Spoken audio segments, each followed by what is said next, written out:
off the bat, Brendan Allen being overlooked, but Nassourdine Imavov is kind of being overlooked, even though he's a favorite here too, man. So hometown fight for Imavov, but Brendan Allen says if I get a victory and I do it in impressive fashion against Imavov, there should be nothing stopping me from fighting for a title. First, what do you make of that statement?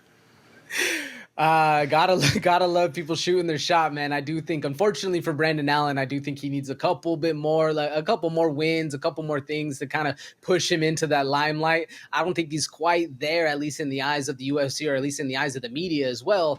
But I do love seeing him shoot a shot, man. Brother, 7 wins in a row. What more do you need to do? And how many of those are finishes? This is like, of those 7 wins, I think it's like 5 of them are finishes. What more do you need to do? Ask Leon Edwards, man. What did he have to do? Like 8, 10, 12? What is, I forget the exact number. But for some reason, there's just some people that Uncle Dana doesn't like, and it looks like Brendan Allen's one of them. Yeah, well, maybe he's following the path of Bilal Muhammad, Merab Dvalishvili, right? Having to fight 10 dudes, beat 10 dudes before you get a title shot. But I definitely think that a win against Imavov puts him in contention of the short list of people that should be fighting for a title, man. We're talking about middleweight right here. Let's not forget who was the champion, Dricus, right? You need fresh blood. Brendan Allen, to me, is fresh blood, but Nassourdine Imavov is fresh blood as well. So let's talk about this, because a lot of people are ruling this one as a very simple grappler versus striker. Grappler being Allen, striker being Imavov. And I would agree to a degree, but Allen can hold his own on his on the feet, and Imavov isn't the easiest guy in the world to take down. So I think that this is actually going to be a matter of who can implement their A game and who can do it over long bouts, not just short stretches. If Brendan Allen takes down Nassourdine Imavov and he does it early, let's just say 2 minutes into the first round, danger level for Imavov, 1 to 10, in your opinion?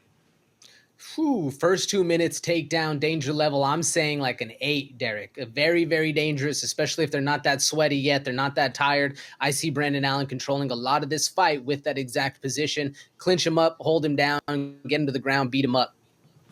Now, if Imavov, right, is able to avoid a takedown, and let's just say a takedown attempt doesn't come until round 3 of the fight for Brendan Allen, danger level for Brendan Allen, 1 to 10, same scenario.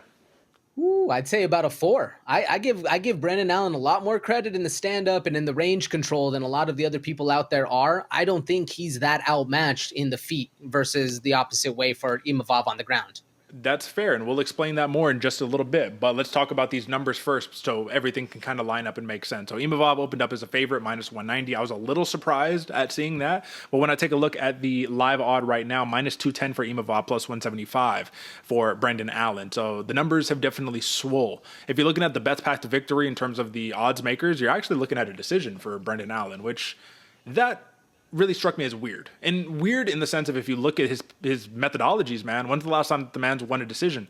Two decision wins in his last 10 fights, right? So like, all right, that works. And it was Jacob Malkoun and Punahele Soriano. What are the two common themes between those fighters? Is that both of those dudes can wrestle. Imavov isn't like a wrestling dude. He's going to try to keep the fight standing, stay bouncy, right? And just pick away at you until he can break you finally, right? So let's talk about those numbers for Nassourdine Imavov. His best prop is a decision as well, but that seems super likely. The TKO at plus 225. I'm curious to know what your thoughts are on that one for Brendan Allen, man. Brendan Allen can get caught. He's a good striker, but striking defense is different from striking offense. That's exactly what I was about to say. He's able to throw and maintain range at distance, but sometimes he overextends a little bit. So there are moments that he can be caught, and it does worry me because Nassourdine Imavov actually throws heat as well. I like it. I didn't expect it to be a 220, 225 TKO platform. I was looking at like a, 300, 290 around there. But I mean, this is right in the ballpark, so I guess it makes sense. I guess the thing that is the big X factor here, why I think these numbers look the way they do, is because Brendan Allen got an impressive victory in his last one against Chris Curtis, right? But it was a split decision in a fight where Chris Curtis tore his hamstring, like in the last round of the fight, right? So it's not like this was like, oh yeah, super impressive, he ran away with it. It was like a lot of people were like, Curtis was right there, and had he not got hurt, we could be looking at Chris Curtis versus Imavov again or something like that, right? So make or break fight for Brendan Allen. And I just want to know, like, realistically, how do you see this fight playing out? Because in my mind, I think it's going to be a lot harder than we think for Brendan Allen to take down Imavov. I think he's a slippery guy, and we're going to see a lot of clinch and cage wrestling. Yeah, I'm with you, Derek. That's actually where I think a lot of the takedowns are going to come, or at least a lot of the opportunities for the takedowns are going to be in that clinch and going to be in that cage fight, because Nassourdine Imavov, he is very good at maintaining that little bit of distance he can control, and then using his right hand to make you pay for actually taking those entrances. So I think this fight's going to be a lot more akin to get pushed up against a cage, get the control, and then we see where the fight goes to, and whoever's able to do that more consistently, get their fight to the A spot that they want, that's who's going to be the winner of this fight. That's fair. And if you take a look at some of these numbers right here, this is just Imavov's fights right here. Look at all the times that he's been taken down. So once against Cannonier, you got once against Strickland, once against Shabazian, 4 times against Phil Hawes, and those are like the big things. When you're seeing like the fights that he's lost, man, takedowns definitely are involved right there. Brendan Allen, on the other hand, man, he's a bad man. We know this, right? So this dude rattled off, 6 takedowns versus Chris Curtis, 2 versus Paul Craig. But then you don't always see that that's his go-to, right? Versus Malkoun, he won the fight, but he got taken down 7 times. So it's always just like little oddities right there. My final play right here, ultimately, since this is a contentious pick right here, I got to rock with Imavov, man. I just think that the scoring criteria makes it so that if Brendan Allen gets the takedown, it doesn't matter unless you either finish him, put him in a finishing situation, or you're beating the hell out of him with ground and pound. And Imavov is going to get his strikes off unless the fear of the takedown is too much. So I'm just going to roll on the Imavov side right here. Healthy competition, but give your final vouch for Allen, and then we'll move on.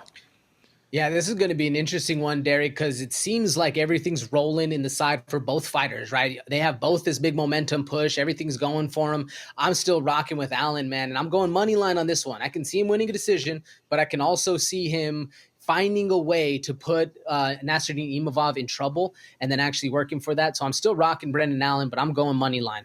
Since this is a 3-round fight, I'm drooling over this number. Plus 175 decision prop for Nassourdine Imavov. If you're tailing my picks right here, don't take Nassourdine Imavov purely as just like a value bet for the money line, where he is currently sitting at like I said, it was minus 210.